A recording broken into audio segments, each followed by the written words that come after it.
진짜 이것도 모르면 툭이 맞습니다. 그만큼 오늘은 차트 보는 법의 기본 중에 기본을 말씀드릴 거고요. 오늘 영상을 끝까지 보시면 이제 여러분 스스로 차트를 직접 그려나가실 수 있게 되실 뿐만 아니라 스스로 매매를 시작해 나가실 수 있을 겁니다. 또 주식, 선물 등 다른 여러 자산군들의 차트들을 보는 눈도 확실히 달라지실 거예요. 우선 차트라는 게 무엇인지 모르시는 분은 제가 차트란 무엇인가에 대해 설명한 내용이 있으니 꼭 보고 오시기 바랍니다. 오늘의 주제는 바로 지지선과 저항선입니다. 지지선과 저항선을 합쳐서 추세선이라고도 부릅니다. 차트에서 아래 변곡점들을 이은 선이 지지선이고요. 위에 변곡점들을 이은 선이 저항선입니다. 간혹 이걸 반대로 헷갈리시는 분들이 계세요. 안 헷갈리려면 차트는 기본적으로 우상향한다 라고 생각하시면 됩니다. 기본적으로 우상향하기 때문에 아랫면들을 이은 선은 아래에서 올라가게끔 지지해주는 거고요. 윗면들을 이은 선은 위에서 못 올라오게 저항하는 겁니다. 이때 지지저항선은 빨간 선처럼 대각이 되는 경우도 있고 파란 선처럼 수평이 되는 경우도 있어요. 하지만 결국 중요한 건 뭐냐면 아래 변곡점들을 이으면 지지선, 위에 변곡점들을 이으면 저항선이라는 것, 그것만 우선 기억해 두시면 됩니다. 그럼 지지저항선은 도대체 왜 알아야 하는 걸까요? 가격은 이 지지선, 저항선에 닿으면 다시 튕겨져 나오는 성질이 있기 때문에 그렇습니다. 화면을 보실게요. 보라색 박스 표시한 구간에서 두 번의 변곡점이 형성되었고 두 변곡점을 이어서 보라색 지지선을 그렸습니다. 그리고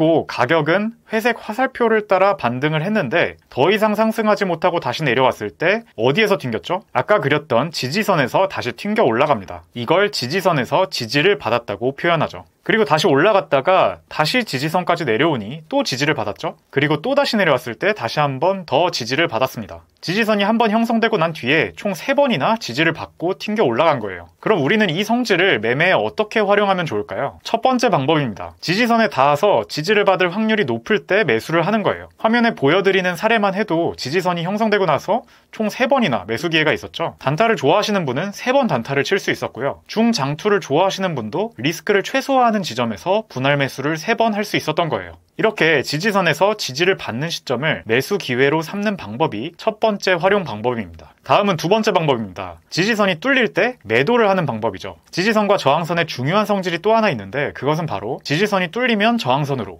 저항선이 뚫리면 지지선으로 바뀐다는 것입니다. 우리 편을 잘 지켜주던 요충지가 함락되면 반대로 굉장히 뚫기 어려운 상대편의 요충지가 되는 것과 비슷하다고 생각하시면 됩니다. 지지선이 뚫리면 저항선으로 전환되므로 지지선이 뚫릴 때 가지고 있는 물량을 매도하는 방법을 활용할 수 있겠습니다. 세 번째 방법은 바로 지지선을 뚫고 내려갔던 가격이 다시 올라와 전환된 저항선에 닿을 때 매도하는 방법입니다. 이것은 가격의 또 다른 중요한 성질과 연관이 있는데요. 바로 리테스트입니다. 보통 가격은 한번 지지선을 뚫고 내려가면 그 지지선이 저항선으로 잘 전환됐는지 다시 테스트하러 올라오는 성질이 있습니다. 하락이 매우 강력하지 않으면 웬만하면 저항선 근처까지 다시 올라오기 때문에 뚫리고 나서 한창 하락할 때 아래에서 파는 것이 아니라 올라왔을 때 파는 것이죠. 반등 때 팔아라 라는 격언도 이 리테스트 개념에서 나온 말입니다. 이런 걸 처음 보신 분들은 이거 우연의 일치 아니야? 라고 하실 수 있기 때문에 지금 실시간 차트를 통해 다시 보여드릴게요. 저는 지금까지 지지선을 가지고 설명드렸는데요. 저항선의 경우도 반대로 마찬가지입니다. 그래서 실시간 차트에서는 저항선을 가지고 앞서 말씀드린 세 가지 활용법을 보여드릴게요. 자, 보이시는 차트는 여러분도 다 아시는 올해 2월부터 현재까지의 비트코인 차트예요. 4에서 5월 대폭락장이 오기 전에 상단에서 두 번의 변곡점들로부터 저항선이 한번 형성되었죠. 가격은 5에서 8월까지 계속해서 이 저항선 아래에 있다가 8월에 드디어 저항선을 향해 올라왔습니다. 이 저항선을 이용해서 앞서 말씀드린 세 가지 활용법 적용시켜 볼게요. 첫째, 파란색 동그라미 표시를 한 부근에서 매도를 합니다. 저항선에 저항을 받을 테니까요. 둘째, 결국 차트가 저항선을 잘 뚫었죠. 그렇다면 이제 지지선으로 변경됩니다. 따라서 이렇게 잘 뚫었다 싶은 시점에 매수를 할 수 있습니다. 셋째, 가격은 한번 뚫린 추세선이 잘 뚫린 건지